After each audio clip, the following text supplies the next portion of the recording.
East Godavari west గోదావరిలో ఉన్న వాళ్ళకు ఒక మంచి శుభవార్త అండి. కొంతమందికి అక్కడే ఉండాల్సిన అవసరం ఉంటుంది. పేరెంట్స్, ఫ్రెండ్స్, ఫ్యామిలీ ఇలాంటివి. సో అక్కడే ఉద్యోగం చేయాలి కూడా.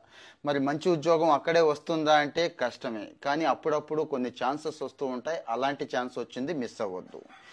ఫైనాన్స్ కంపెనీల దగ్గర నుంచి, అంటే టాటా ఎలక్ట్రానిక్స్ దగ్గర నుంచి ఇలాంటివి చాలా మంచి కంపెనీలు అక్కడికి వస్తున్నాయండి. రాజమండ్రిలో ఎంప్లాయ్మెంట్ ఆఫీసులోనే జాబ్ మేళా పెట్టిస్తోంది ఏపీ స్కిల్ డెవలప్మెంట్ కార్పొరేషన్. అంటే స్వయంగా వీళ్ళే తీసుకొచ్చి ఇక్కడ జాబ్ మేళా పెట్టిస్తున్నారు అన్నట్టు. 10th క్లాస్ నుంచి డిగ్రీ దాకా ప్యాకేజీలు వచ్చి 15,000 నుంచి ఇంకా పైన ఉన్నాయండి. సో మీకు ఇంట్రెస్ట్ ఉంటే, మీకు ఆ క్వాలిఫికేషన్ ఉంటే, అక్కడ ఉద్యోగం చేయాలి అనుకునే వాళ్ళు ఉంటే ఇమ్మీడియట్గా ఎటువంటి లేట్ లేకుండా రెడీ అయిపోండి. ఎందుకంటారా, రేపే జనవరి 25నే జాబ్ మేళా. అన్ని వివరాలు నేను ఇక్కడ ఇస్తున్నాను, మరి మిస్ అవ్వద్దు. ఇంకా డౌట్స్ ఉంటే వాళ్ళకి కాల్ చేయండి, ఏం పర్వాలేదు, వాళ్ళు అన్ని క్లియర్ చేస్తారు.